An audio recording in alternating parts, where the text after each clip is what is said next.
जी, कुछ लोग कहते हैं गुरु जी, तो हमारी माताएं कहती हैं तू तो हमारा बेटा है।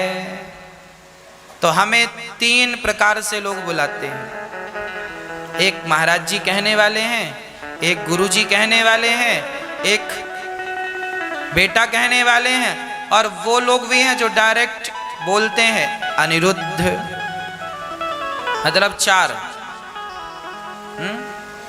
तो हम चार हैं कि एक ही हैं? बोलो। हमें ही तो माँ बेटा कहती है, हमें ही तो आप गुरुजी कह लेते हैं, हमें ही तो आप महाराज जी कह लेते हैं, और हमें ही तो आप अनिरुद्ध कहते हैं। जैसे हमें पुकारने के लिए आपके पास चार ऑप्शन है, उसी प्रकार परमात्मा को पुकारने के लिए भी ऑप्शन है। कोई राम कह के बुलाता है, कोई कृष्ण कह के बुलाता है, कोई नारायण कह के बुलाता है, उसी को बुला रहे हैं तीन नामों से। उसी को कोई जगन्नाथ कह के बुला रहा है, हे जगन्नाथ जी। उसी को कोई द्वारिकाधीश जी कह, हे द्वारिकाधीश जी, वही है।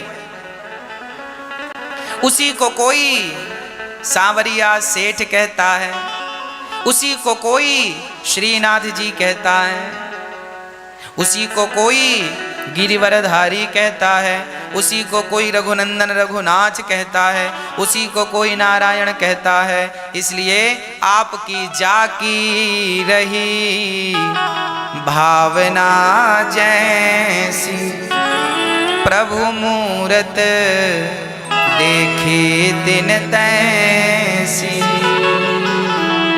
जिस भाव से आप पुकारते हैं, भगवान आपके लिए वही आकार, वही अवतार, वही रूप लेकर सामने खड़े हो जाते हैं।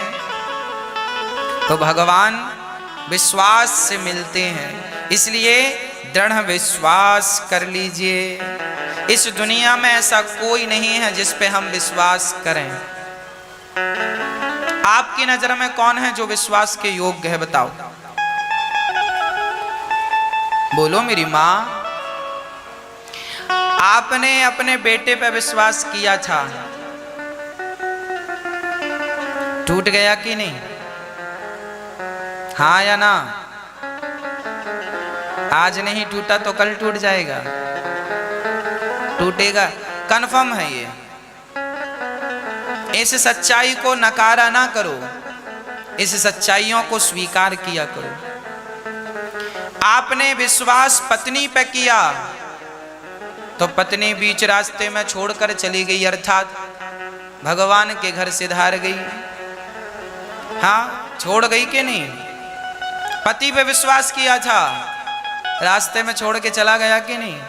अब अकेली हो, अकेले रहती हो, अकेले परिवार का पोषण करती हो। संसार पर विश्वास किया था, सब एक एक से छोड़कर चले जा रहे हैं। माताओं ने पुत्रों पर विश्वास किया था, पर बहुत सारे पुत्र अपनी माँओं का विश्वास तोड़ते चले जा रहे हैं। सच्ची बता रहा हूं मेरी माँ, इस धरती पे ऐसा कोई नहीं है जो आपके विश्वास पे खरा उतर सके। और कोई होए तो नाम बताओ, कह दो नाम।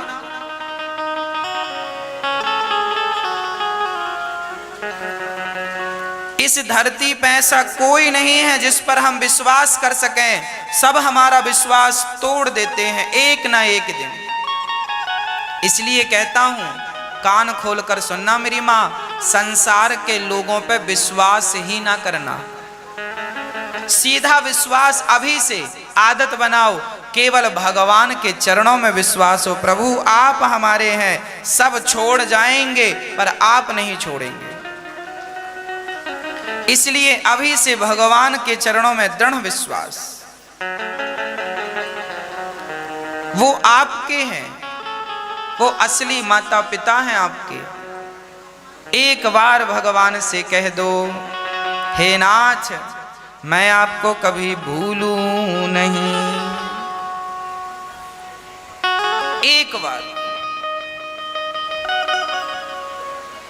एक बार भगवान की शरणागति ग्रहण कर ली जाए तो काम बन जाएगा।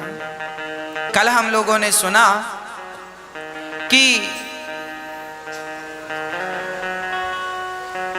अच्छा भगवान हमें सुख दें या दुख दें, हमें सब में राजी रहना चाहिए। एक मैया बोली, गुरुजी हमने तो भगवान पे बहुत विश्वास किया था, पर हमारा तो भाई चला गया, भाई गया। तो किसी ने कहा, महाराज हमने विश्वास बहुत किया था, हमारा तो पति चला गया। तो किसी ने कहा, गुरुजी हमने बहुत विश्वास किया था, हमारा पिता छोड़कर चला गया। अच्छा ये बताओ, मुझे ये बताओ, आप भगवान के चरणों में विश्वास रखेंगे तो क्या इस विश्वास का मूल्य आप ये चाहते हैं कि आपके घर में कोई मरे ना? बोलो। आप मतलब विश्वास करते हैं ना, तो उस विश्वास का मूल्य वसूलते हैं भगवान से। हे भगवान हमारे घर में कोई मरना नहीं चाहिए।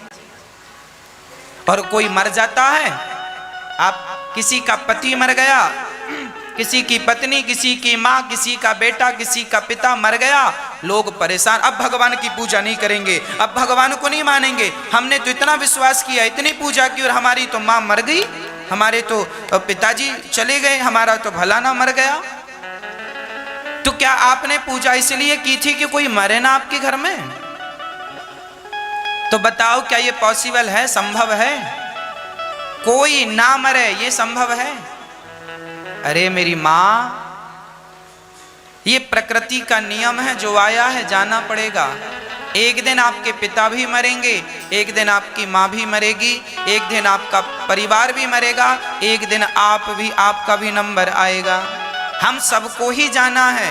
इसलिए भगवान में विश्वास करो, इसलिए नहीं कि कोई ना मरे, इसलिए कि हे प्रभु आपके चरणों में विश्वास है कि हमारा अपना जो गया है वो सीधे आपके धाम में ही पहुंचेगा, और जब हम आए तो अपने चरणों में बुलाइएगा। हे प्रभु हमें अपने से दूर ना कीजिएगा। ये जो आपका परिवार जा रहा है ना, ये कहीं और नहीं जा रहा है, जहां से आया था वहीं जा रहा है। और आप भगवान के चरणों में विश्वास रखेंगे तो आप जाकर फिर इनसे मिल लेंगे। दिव्य रूप हो जाता है ना? जैसे कश्मीर में कोई रहने लगे तो आदमी गोरा हो जाता है, और दक्षिण भारत में रहने लग जाए तो काला हो जाता है। सही बोल रहा हूं कि गलत? काले आदमी को कश्मीर भेज दो, गोरा हो जाएगा। सही है? हाँ बोलो या ना बोलो। जिसको गोरा होना हो कश्मीर जाए, और जिसको काला होना हो दक्षिण भारत चला जाए। हाँ, कहने का तात्पर्य यह है कि कश्मीर में अधिकाधिक लोग गोरे होते हैं, सुंदर होते हैं। कारण क्या है?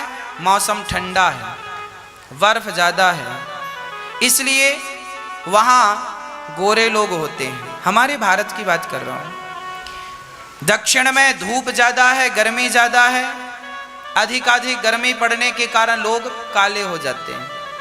ठीक बात है। अब मैं आपको ये समझाना चाहता हूं कि कश्मीर में गोरे और यहाँ पे काले होते हैं, और भगवान के घर जब जाते हैं हम लोग तो भगवान के शरीर में भी हमारा दिव्य स्वरूप हो जाता है। वहाँ भी भगवान हमारे को दिव्य स्वरूप प्रदान करते हैं, और जो आप चाहते हैं भगवान वहाँ आपको देते हैं। परंतु उसके लिए आपको भगवान के चरणों में प्रीति करना पड़ेगा।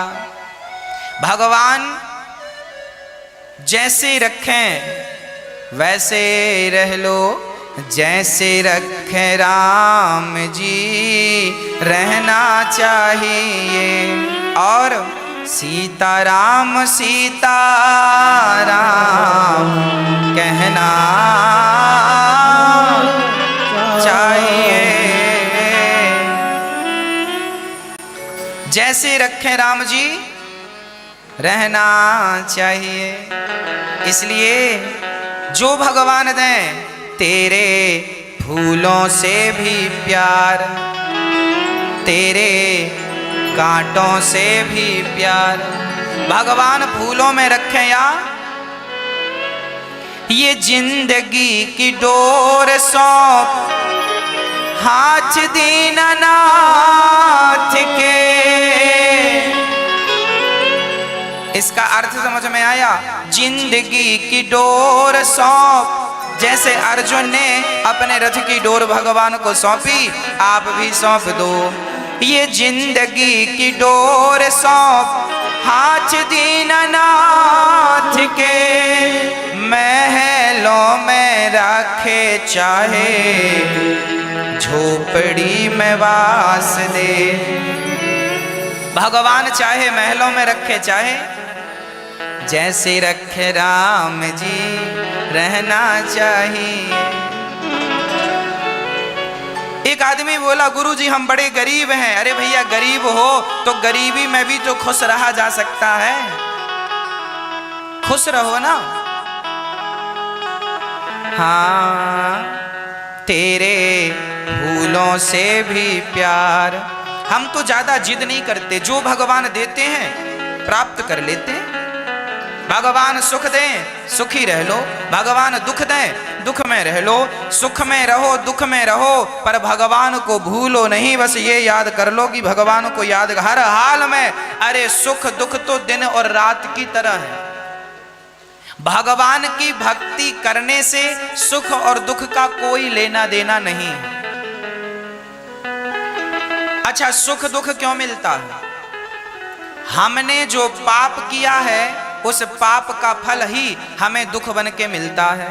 हमने जो पुण्य किया है उस पुण्य का फल हमें सुख बन कर के मिलता। पाप का फल दुख और पुण्य का फल, बोलो मेरी माँ, पाप का फल आपके जीवन में जितना दुख है वो दुख क्या है? वो आपका दुख आपके ही पापों का फल है। भोग लो, रोते रोते ना भोगो, जरा स्माइल के साथ भोगो। दवाई कड़वी है साहब, खानी तो पड़ेगी, या तो ऐसे ही खा लो या शहद मिला के खाओ। तो आपको दुख भोगना तो पड़ेगा, इसलिए हंसते हंसते भोग लो। हाँ, हंसते हंसते कट जाए रस्ते, जिंदगी यूं ही चलती रहे। तेरे फूलों से भी प्यार, तेरे कांटों से भी। तो जिंदगी गुजारनी है माँ, हंस के गुजारनी है कि रो के? पति बहुत बुरा है, अब बुरा है तो क्या करोगे?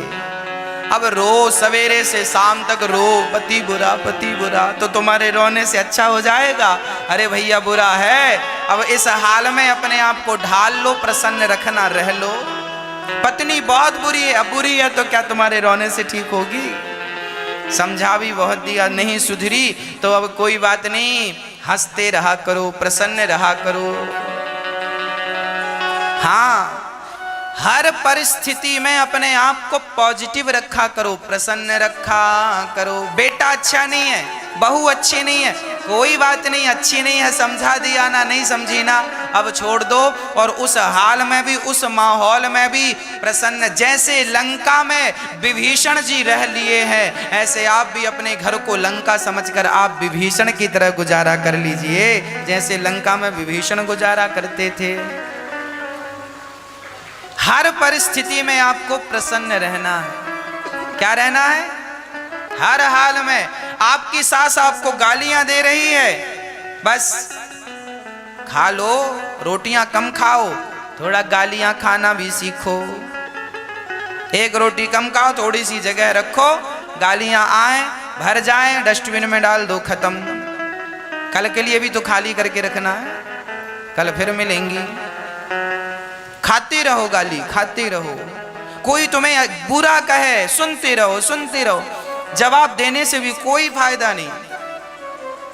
किस किस को जवाब देंगे, किस किस के मुंह लगेंगे? इसलिए हर स्थिति में प्रसन्न रहा करो। और ये प्रसन्नता तुम्हें कोई बाहर से नहीं आएगी, ये प्रसन्नता अंदर से आएगी। जैसा हाल है, माहौल है, रहने दीजिए। उस हाल में, उस माहौल में भगवान के चरणों का चिंतन करते हुए, मैं भगवान की हूँ, मैं भगवान का हूँ, भगवान मेरे हैं, बस मेरा तो रिश्ता भगवान से है, ये सब भगवान ने जिम्मेदारियां दी हैं, मेरे कोई पाप होंगे तो लोग मुझे गालियां दे रहे हैं। अच्छा एक बात बता दूं मेरी माँ, मुझे याद आ गई, मुझे बहुत दिन से ये बात बतानी थी, आज याद आई है। अच्छा आपको बता दूं, ध्यान से सुनना। हमारे पाप पता है कैसे कटते हैं? यदि हमने बहुत पाप किए हों तो पाप काटने का एक और उपाय है। पहला उपाय तो ये है कि पाप भोगना पड़ता है, ये। दूसरा उपाय ये है कि हम सहन कर लें दूसरों की गालियां, आलोचना। इस सहने से भी हमारे पाप कट जाते हैं।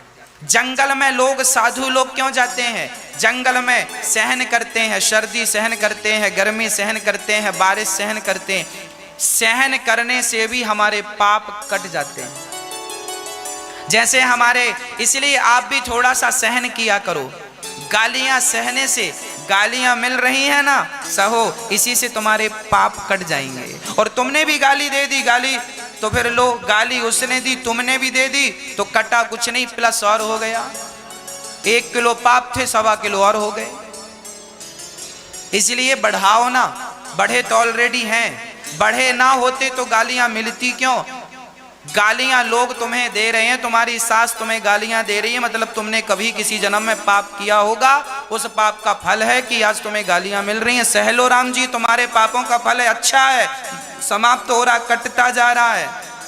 सास का धन्यवाद दो, पांव पकड़ो, सासू मां और गालियां दो, जल्दी खत्म हो पाप। आपको बुरा लग जाता हमारी सास गाली दे रही, अच्छा है, इसे पॉजिटिव लेना चाहिए। ये मैं नहीं कहता, शास्त्रों का वाक्य है। इसलिए भगवान जैसे रखें, गालियों में रखें, सुख में रखें। कोई आपकी आरती उतारे और कोई आपके तरफ पत्थर फेंके, दोनों में समान व्यवहार, समान दृष्टि रखना सीख लेना चाहिए। तेरे फूलों से भी प्यार, तेरे कांटों से भी प्यार, तेरे फूलों से भी प्यार, तेरे कांटों से भी प्यार। तू जो भी देना चाहे दे दे मेरे सरकार, तू जो भी देना चाहे दे दे मेरे सरकार। तेरे फूलों से भी प्यार, तेरे कांटों से भी प्यार। गाओ, फूलों से भी प्यार, तेरे कांटों से भी प्यार।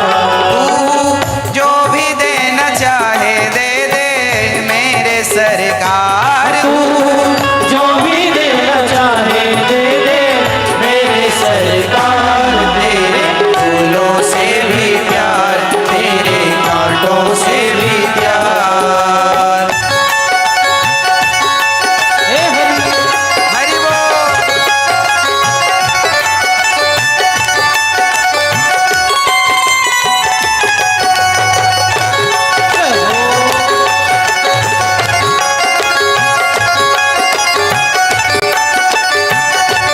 हाथ उठा के। तेरी मर्जी में विधाता कोई छुपा बड़ा राज, तेरी मर्जी में विधाता कोई छुपा बड़ा राज। भगवान जो कर रहे हैं अच्छा कर रहे हैं। तेरी मर्जी में विधाता कोई छुपा बड़ा राज, तेरी मर्जी में विधाता कोई छुपा बड़ा राज। एक राजा का अंगूठा कट गया। देखिए ना, भगवान जो करते हैं अच्छे के लिए करते हैं, हमें समझ नहीं आता। एक राजा का अंगूठा कट गया, राजा ने मंत्री से कहा, मंत्री मेरा अंगूठा कट गया। मंत्री ने कह दिया, जो हुआ अच्छा हुआ। राजा को गुस्सा आई, एक तो मेरा अंगूठा कटा है, कोई सहानुभूति दिया नहीं, और कहता अच्छा है, इसे जेल में डाल दो। जेल में डाल दिया मंत्री को। राजा सेना को लेके गया जंगल, शिकार खेलने अचानक रास्ता भटक गया, जंगल के भीलों ने पकड़ लिया, कहा हम तुम्हारी बलि चढ़ाएंगे। अब राजा घबराए, कोई था नहीं, सब बिछड़ गए थे। राजा को पकड़कर जंगल के भीलों ने बलि चढ़ाना चाहा, तभी एक भील बोला बलि मत चढ़ाओ, इसका अंगूठा कटा खंडित है, ये जो खंडित है उसकी बलि नहीं चढ़ाते। भीलों ने कहा हाँ हाँ इसका अंगूठा कटा, इसकी बलि नहीं लेगी हमारी देवी, चल जा। राजा को छोड़ दिया। राजा प्रसन्न हुआ, वाह आज अंगूठा ना कटा होता तो सिर कट जाता, मतलब जो हुआ अच्छा हुआ। दौड़ा दौड़ा राजा गया, मंत्री को जेल से निकाला, तुमने ठीक कहा था, पर ये बताओ कि मेरे साथ तो अच्छा हुआ कि मेरी बलि चढ़ने से मैं बच गया, पर तुम्हें जेल की हवा खाने पड़ी, तुम्हारे साथ तो बुरा हो गया कि नहीं? मंत्री ने कहा मेरे साथ भी अच्छा हुआ। क्यों? बोले आपने जेल में ना डाला होता तो मैं आपके साथ चलता, और आपके साथ चलता तो आप तो बच गए अंगूठा कटने से, मेरा तो अंगूठा कटा नहीं था, मेरी बलि चढ़ जाती, मतलब मेरे साथ भी जो हुआ वो भी अच्छा हुआ। तेरी मर्जी में विधाता कोई छुपा बड़ा राज, तेरी मर्जी में विधाता कोई छुपा बड़ा राज। दुनिया चाहे हमसे रूठे तो ना होना नाराज, दुनिया चाहे हमसे रूठे तो ना होना नाराज। तुझे बंधन है बार बार, तुझे बंधन है बार बार, कर ले हमको तू स्वीकार, कर ले हमको तू स्वीकार। तू जो भी देना चाहे दे दे मेरे सरकार, तू जो भी देना चाहे दे दे मेरे सरकार। तेरे फूलों से भी प्यार, तेरे कांटों से भी प्यार, तेरे फूलों से भी प्यार, तेरे कांटों से भी प्यार। हरि बोल।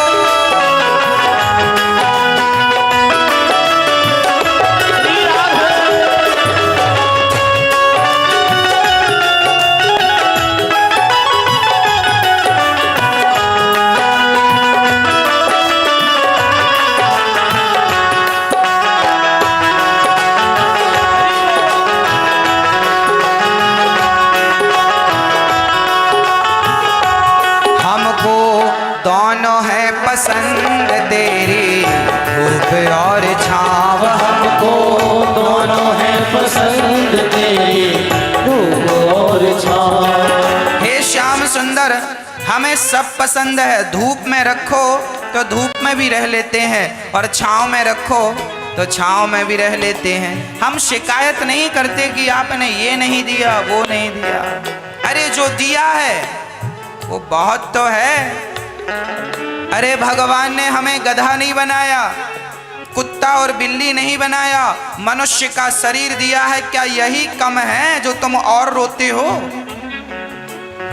और वैसे लोगों का पेट तो भरता नहीं, कितना भी मिल जाए। तुम मनुष्य बनने के योग्य भी नहीं थे, पर भगवान ने कृपा करके मनुष्य का तन दिया है, और मनुष्य का 84 लाख योनियों में सबसे बढ़िया शरीर किसी के पास है तो आप लोगों के पास है। आप लोग हंस सकते हैं, बोल सकते हैं, गाय ना तो हंस सकती है ना बोल सकती है, ना तो बंदर हंस सकता है ना बोल सकता है। आपके लिए मखमल के गद्दे हैं। बताओ 84 लाख योनियों में कौन तुम्हारे जैसे ऐशो आराम से रहता है? कौन तुम्हारी तरह 56 भोग खाता है? 84 लाख योनियां हैं। बंदर भालू भूखे मर रहे हैं, एक रोटी का टुकड़ा डालो तो 4 बंदर दौड़कर आते हैं, मतलब उनका तो पेट ही भरना उनके लिए मुश्किल है, पर तुम्हारा तो बढ़िया पेट भी भरा है, बढ़िया से कपड़े भी पहनते हो, मनुष्य का तन दिया है तो सब तुम्हारे पास है। मनुष्य ही ना बने होते तो बंदर भालुओं के शरीर को पाकर क्या तुम खुश थे? शरीर दिया है ये कम नहीं है, धन्यवाद दो इसके लिए कि विधाता तुमने मनुष्य बनाया है, पर धन्यवाद ना देकर शिकायत। हमको दोनों हैं पसंद तेरे, धूप और छाँव। हमको दोनों हैं पसंद तेरे, धूप और छाँव। दाता किसी भी दिशा में ले चल जिंदगी की नाव। दाता किसी भी दिशा में ले चल जिंदगी की नाव। चाहे हमें लगा दे पार, चाहे हमें लगा दे पार, या डूबा दे तू मझधार। या डूबा दे तू मझधार। तू जो भी देना चाहे दे दे मेरे सरकार। तू जो भी देना चाहे दे दे मेरे सरकार। तेरे फूलों से भी प्यार, तेरे कांटों से भी प्यार, तेरे फूलों से भी प्यार, तेरे कांटों से भी प्यार।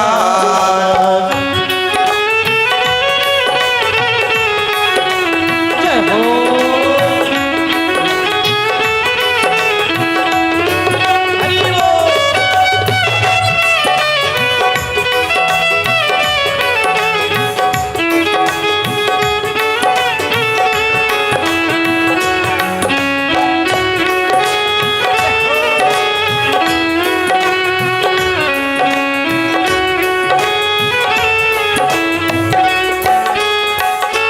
चाहे सुख दे या दुख, चाहे खुशी दे या गम, चाहे सुख दे या दुख, चाहे खुशी दे या गम। मेरे संग ये पंक्ति दोहराओ। चाहे सुख दे या दुख, चाहे खुशी दे या गम, चाहे सुख दे या दुख, चाहे खुशी दे या गम। मालिक जैसे भी रखेगा वैसे रह लेंगे हम। मालिक जैसे भी रखेगा वैसे रह लेंगे हम। चाहे खुशी भरा संसार, चाहे खुशी भरा संसार, यादे आंसुओं की धार। यादे आंसुओं की धार।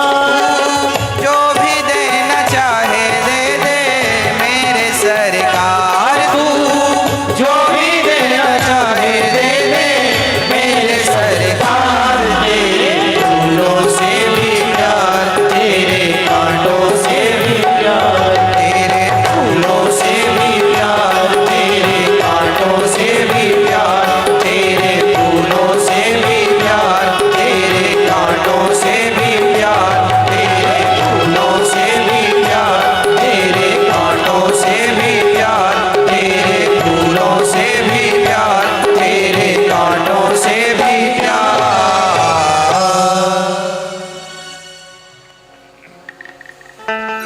सुख चाहे सुख दे या दुख, चाहे खुशी दे या गम।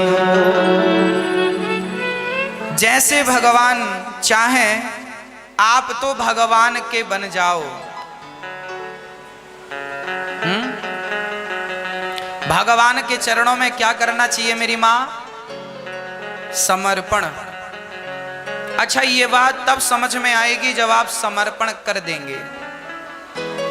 जहां समर्पण होता है ना मेरी माँ, वहां ये बातें होती हैं कि मैं समर्पण कर दिया, उसके बाद आप मुझे सुख में घास की झोपड़ी में रखो या महलों में, मैं सब में प्रसन्न रहूंगा। कब? जब मैं अपना समर्पण आपके चरणों में करूं। जैसे पत्नी पति के चरणों में समर्पण करती है, विवाह हुआ, शादी हो गई, अब पति घास की झोपड़ी में रहता है तो पत्नी रहेगी कि नहीं? और पति 1 करोड़ के बंगले में रहता है तो पत्नी रहेगी कि नहीं? रहेगी। पति का सुख ही पत्नी का सुख बन जाता है और पति का दुख ही पत्नी का दुख बन जाता है। जैसे एक स्त्री पति के चरणों में समर्पण करके पति के सुख और पति के दुख को अपना सुख दुख मान लेती है, उसी प्रकार भगवान के चरणों में समर्पण करके भगवान के सुख में अपना सुख और भगवान के दुख में अपना दुख मान करके आप अपना जीवन निर्वहन कर लो। भगवान में समर्पण होगा, उसके बाद जैसे वो रखें उनके हिसाब से रहो, अपना हिसाब किताब खत्म कर दो। जैसे स्त्री शादी के पहले अपना हिसाब किताब रखती है, ऐसे रहना है, ऐसे खाना है, ऐसे पहनना है, पर शादी के बाद उसका हिसाब किताब नहीं चलता। शादी के बाद साड़ी ही पहननी पड़ेगी, मतलब ससुराल का जो नियम है उस पे मांग भरनी पड़ेगी। मंगलसूत्र भी और चूड़ी भी और पाँव में पायल और महार इत्यादि श्रृंगार करना ही है, ये जरूरी है। जैसे कि स्त्री समर्पण करती है तो पति की बनकर रह जाती है, पेट उसका होता है पर बच्चा उसके पति के नाम का चलता है। भाई कोई बेटा अपनी माँ का परिचय नहीं देता ना, फलाने का बेटा हूं, बाप का नाम बताता है कि नहीं? बोलो हाँ या ना। किसका नाम चलता है? माँ का के बाप का? बाप का नाम चलता है। पेट में रखा माँ ने, पेट फड़वाया माँ ने, और बाप मौज ले रहा है।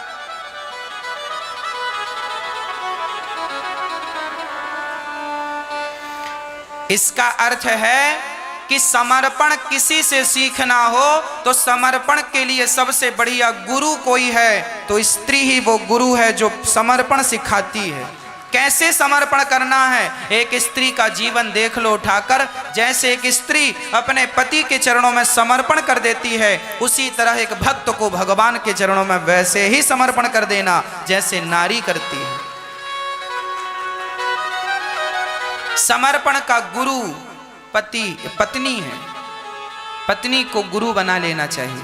समर्पण की शिक्षा यहां से ले लेनी। वही लिखा है, चाहे सुख दे या दुख, चाहे खुशी दे या गम। पति दो थप्पड़ मारता है, बहुत सारी पत्नियां, बहुत सारे पति ऐसे होते हैं पति दो थप्पड़ मार देता है पत्नी के गाल में, तो पत्नी रोती तो है पर रोध होकर के। अच्छा, पति गाल में थप्पड़ मारे तो आज तक तो मुझे समझ में नहीं आया, आज तक कोई स्त्री पति ने गाल में दो थप्पड़ मारा हो और पत्नी ने ये कहा हो, हे भगवान पति मारता, इसे मार डालो तुम। क्या कोई पत्नी ऐसी कह सकती है? बोलो। पति दो थप्पड़ मारे गाल में और लात भी मार दे पीठ में, तो पत्नी ये नहीं कहेगी कि हे भगवान मेरा पति मर जाए, कहेगी? बोलो हाँ या ना। नहीं कहेगी ना। पत्नी पति का दिया हुआ दुख सह लेती है, हंसकर सहती है। उसी प्रकार जीवन में यदि कहीं भगवान के द्वारा किसी भी प्रकार से हमें लगता है भगवान ने दुख दिया, भगवान नहीं, हमारे गलत कर्मों के कारण हमें दुख मिलता है और हम कहते हैं भगवान तुमने दुख दिया। चलो दुख मिला है तो सहन कर लो ना, उस दुख को सहन कर लो। कुछ लोग कहते हैं अब हम भगवान की पूजा नहीं करेंगे। इसका अर्थ तो ये हुआ कि पति ने मारा थप्पड़ तो पत्नी बोली मर जाओ, अब तुम्हारी जरूरत नहीं है। भगवान यदि हमें दुख में, सुदामा इतने दुखी थे पर क्या सुदामा ने भगवान कृष्ण को छोड़ा?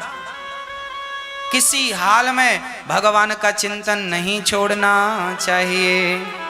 बोलिए भक्त वत्सल भगवान की।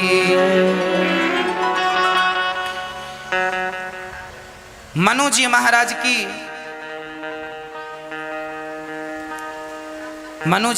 की 3 बेटी और 1 बेटे की चर्चा कल हमने आपको सुनाई।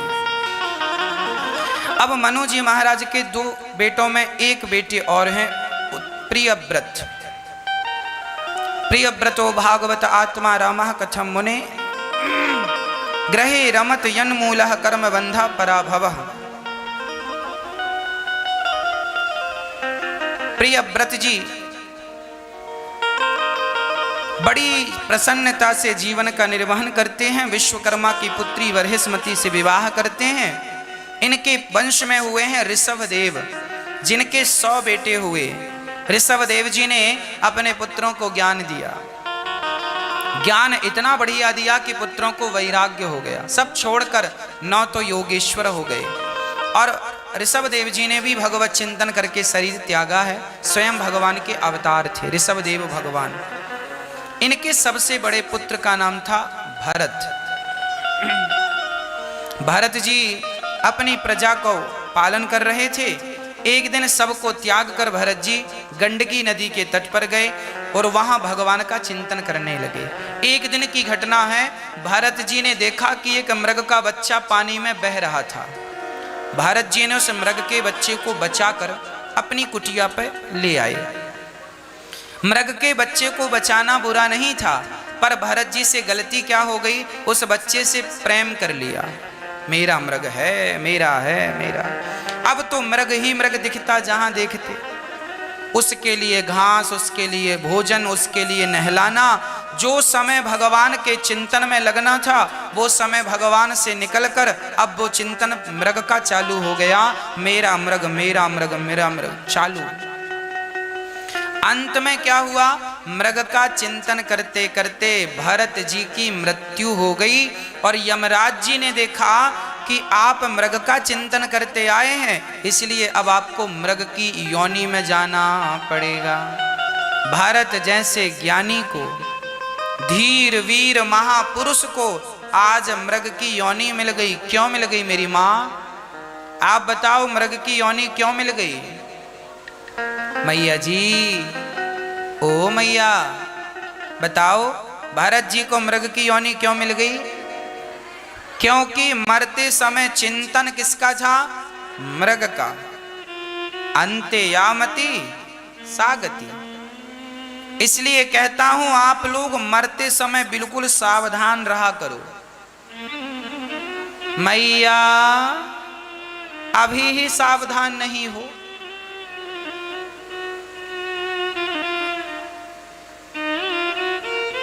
मरते समय बिल्कुल सावधान। भरत जी का मन मृग में लगा, मृग योनि मिल गई। इसलिए आप लोग जब मरो तो मरते समय सावधान।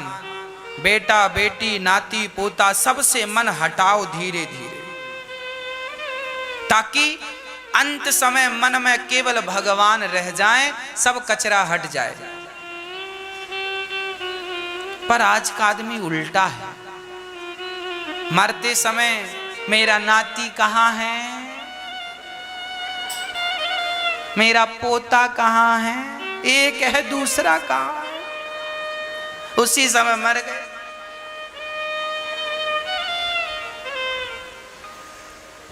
ये मरना भी कोई मरना है? इसी को कहते हैं कुत्ते की मौत। लोग कहते हैं ना कुत्ते की मौत मरना। ये संसार के विषयों का चिंतन करते करते मरना ही कुत्तों की मौत मरना है। आप भी ऐसी मौत चाहते हैं क्या? हमारे यहां मरना सिखाया गया है। भागवत सिखा रही है कि मरना कैसे है। आओ हम आपको बताएं कि मरना कैसे है।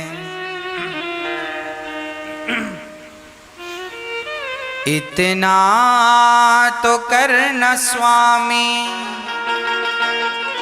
जब प्राण तन से निकले, गोविंद नाम लेकर मेरे प्राण तन से निकले।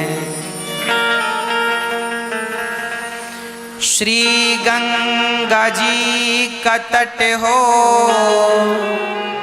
मेरा सांवरा निकट हो, मेरे मुख में तुलसी दल हो, जब प्राण तन से निकले, उस वक्त जल्दी आना, नहीं श्याम भूल जाना,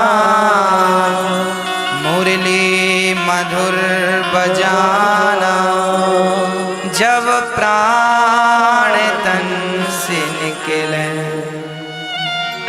पीता पीताम्बरी कसी हो, होठों पे कुछ हंसी हो, छवि मन में ये बसी हो, जब प्राण तन से निकले इतना तो करना स्वाहा। अपने पास थोड़ा सा गंगा जल रखा करो, रोज सवेरे तुलसी का एक पत्ता मुख पे रखा करो, रोज भगवान कृष्ण को, शालिग्राम भगवान को नहलाकर, लड्डू गोपाल जी को नहलाकर जो पानी बचता है उसे चरणामृत कहते हैं। रोज भगवान के चरणों का धौमन लिया करो, रोज लिया करो। आज ले लिया है मैंने, आज मैं 24 घंटे के भीतर मरूंगा तो सीधे भगवान की धाम जाऊंगा, कल फिर उसकी वो एक्सपायरी डेट का हो फिर ले लो, कल फिर ले लो एक तुलसी का पत्ता, कल फिर एक बूंद मुंह में गंगा का जल डाल लो।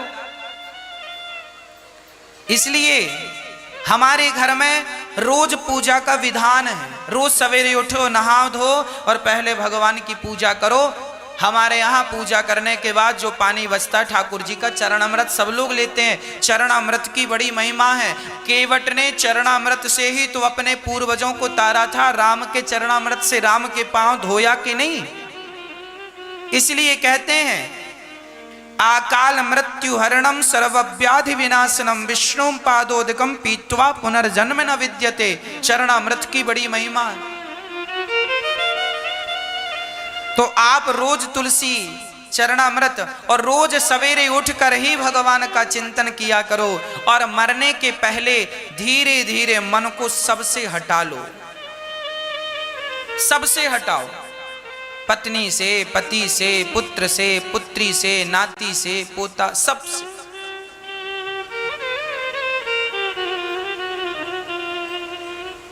हटा लो मन।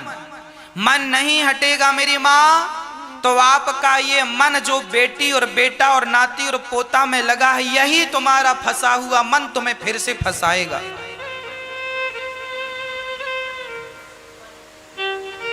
ये संसार कैसा है? दिखने में अच्छा है, कोई अच्छा थोड़ी है। चलो मैं तुम्हें बताऊं, मछली पकड़ने वाले को कभी आपने देखा होगा। मछली पकड़ने वाला एक कांटा लेता है, लोहे का कांटा होता है उसके पास, उस कांटा में आटा लगा लेता है, उसके कांटे में आटा लगा होता है ना, और आटा वो नदी में, तालाब में, जलाशय में डालता है। अच्छा, मछली को क्या लगता है? आटा। आज तो माल मिल रहा है। मछली गई, क्या सोचकर गई थी? आटा है। और जैसे ही मुंह खोला, आटा। मजा आया होगा आटा खाने में, क्यों? आटा का स्वाद तो मिला नहीं, कांटे का स्वाद मिल गया। तड़पने लगी, बचाओ बचाओ। अब क्यों बचाएं? क्या जरूरत थी? नदी की काई खाती जो तुम्हारा भोजन हो, क्या तुम्हारी जरूरत थी आटा खाने की? काहे तुम्हारी जीभ में कंट्रोल नहीं है? अब खाई हो तो मरो। पकड़ लेता है, कांटा निकालता है, उसका जबड़ा फट जाता है, पेट फट जाता है, तड़प तड़प करके मर जाती है मछली। बस मेरी माँ, ये जो तुम्हें नाती पोता संसार दिख रहा है ना, ये भी ऊपर से आटा है, अंदर से कांटा ही है। ये जो तुम्हारा मन यहां वहां भाग रहा है, ये मेरा, ये मेरा, ये मेरा, ये आटा जैसा दिख जरूर रहा ऊपर से मजेदार, भीतर से मजेदार नहीं है। कांटा जैसा आपके अंदर चुभन होती है कि नहीं? सच्ची बताना, आपकी जो इच्छाएं पूरी नहीं होती, वो इच्छाएं आपको चुभती हैं कि नहीं? कांटे जैसा चुभता है। क्यों? क्योंकि आप कांटा निगल गए हैं आटा समझकर। इसलिए कहते हैं, अरे निगल गए हो भाई, बेटा बेटी होना बुरा नहीं है, इनके बीच में रहना भी बुरा नहीं है, पति पत्नी के बीच में रहना भी बुरा नहीं है, परंतु रह तो लिया, शादी कर ली, पत्नी के संग रह लिया, 25 साल रहे हो, बेटा बड़े बड़े हो गए, सयाने हो गए, बेटों का विवाह हो गया, बिटिया घर चली गई विवाह करके, बाल बाल पक गए, दांत गिर गए, अब तो मन हटाओ,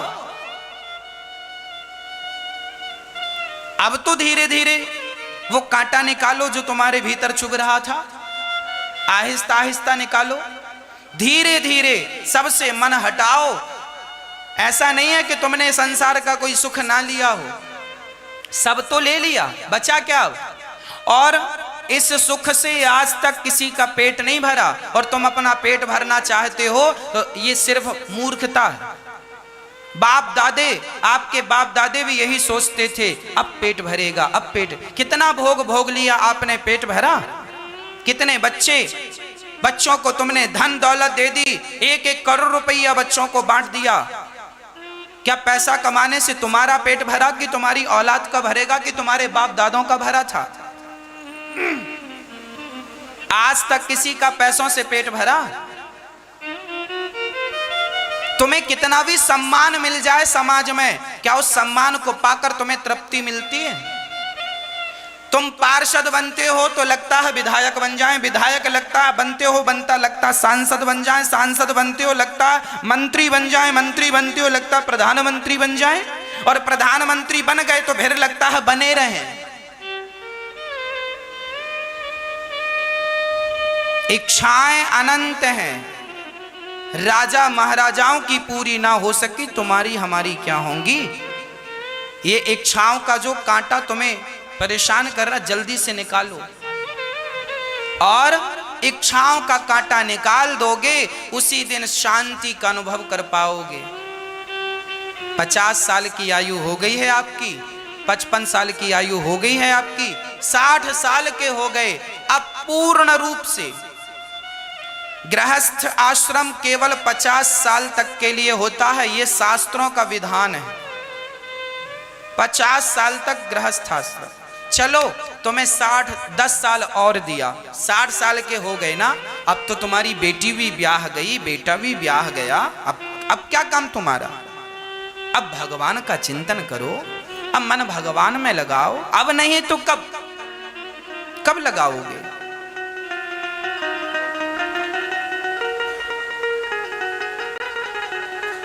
इसलिए कहता हूं, जो हम कह रहे हैं मान लो, मन भगवान में लगाओ, सुबह, दोपहर और शाम 3 ही होता है ना, उसी प्रकार हमारी अवस्था भी 3 है, लड़कपन, जवानी और बुढ़ापा। लड़कपन मतलब सुबह, जवानी मतलब दोपहर, और बुढ़ापा मतलब शाम। ये तुम्हारा जो बुढ़ापा है ना, ये बुढ़ापा नहीं चल रहा है, ये तुम्हारे जिंदगी की शाम चल रही है। और सुबह दिया ना जलाओ, दोपहर को ना जलाओ तो कोई बात नहीं, शाम को तो दिया बत्ती करनी ही पड़ती है। शाम आ गई मतलब बुढ़ापा आ गया, जिंदगी की शाम आ गई, अब तो भक्ति का दिया जला लो, अब तो ज्ञान का दिया जला लो, अब नहीं तो फिर तारीख तुम बताओ कब से शुरू करोगे? मेहंदी पोत पोत के बाल काले कर रखोगे क्या?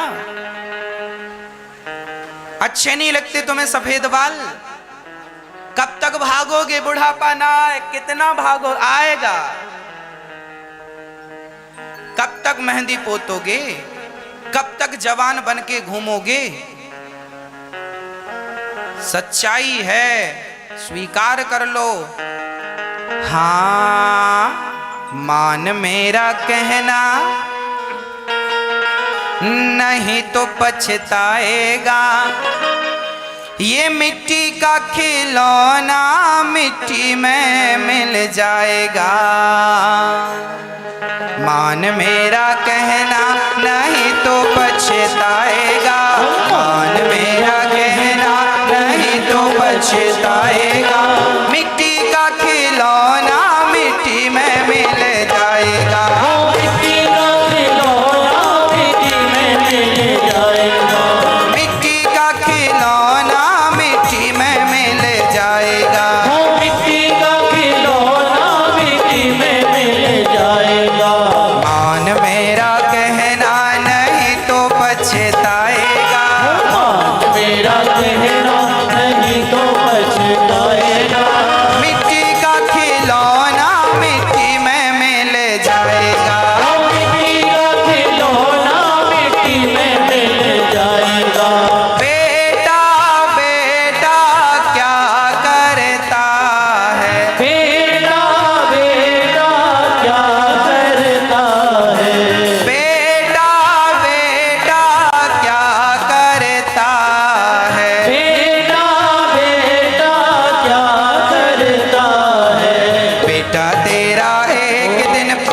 पड़ोसी बन जाएगा। बेटा तेरा एक दिन पड़ोसी बन जाएगा। बेटा तेरा एक दिन पड़ोसी बन जाएगा। बेटा तेरा एक दिन पड़ोसी बन जाएगा। मिट्टी का खिलौना मिट्टी में मिल जाएगा। मिट्टी का खिलौना मिट्टी में मिल जाएगा। मान मेरा कहना नहीं तो पछताएगा। मेरा कहना नहीं तो पछताएगा। मिट्टी का खिलौना मिट्टी में मिल जाएगा। मिट्टी का खिलौना मिट्टी में मिल जाएगा। हरि बोल।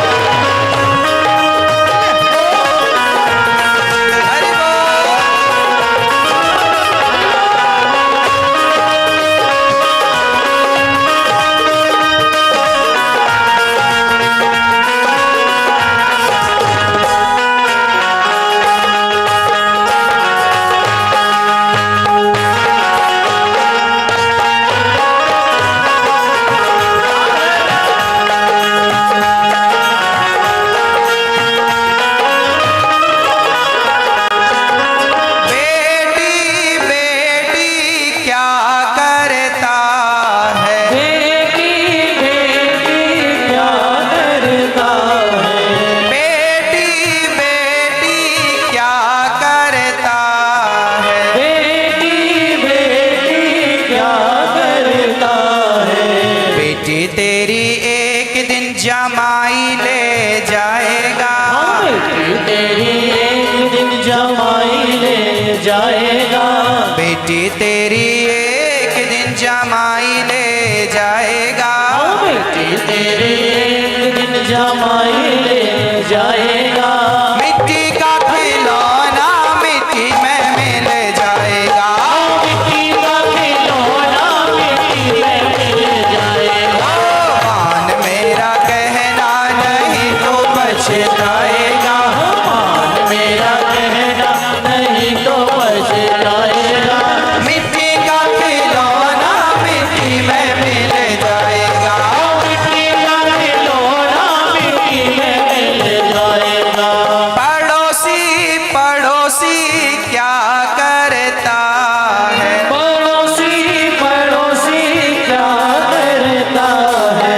पड़ोसी पड़ोसी क्या करता है। पड़ोसी पड़ोसी क्या करता है। पड़ोसी तो एक दिन जला के चला आएगा। पड़ोसी तो एक दिन जला के चला आएगा। पड़ोसी तो एक दिन जला के चला आएगा। पड़ोसी तो एक दिन जला के चला आएगा। मिट्टी का खिलौना मिट्टी में मिल जाएगा। मिट्टी का खिलौना मिट्टी में मिल जाएगा। मान मेरा कहना नहीं तो पछताएगा। मान मेरा कहना नहीं तो पछताएगा। मिट्टी का खिलौना मिट्टी में मिल जाएगा। मिट्टी का खिलौना मिट्टी में मिल जाएगा। धन दौलत तेरे कोठी बंगले। धन दौलत तेरे कोठी बंगले। इनसे ममता छोड़ दे पगले। इनसे ममता छोड़ दे बदले। सब कुछ तेरा यहीं पे रह जाएगा। सब कुछ तेरा यहीं पे रह जाएगा। सब कुछ तेरा यहीं पे रह जाएगा। सब कुछ तेरा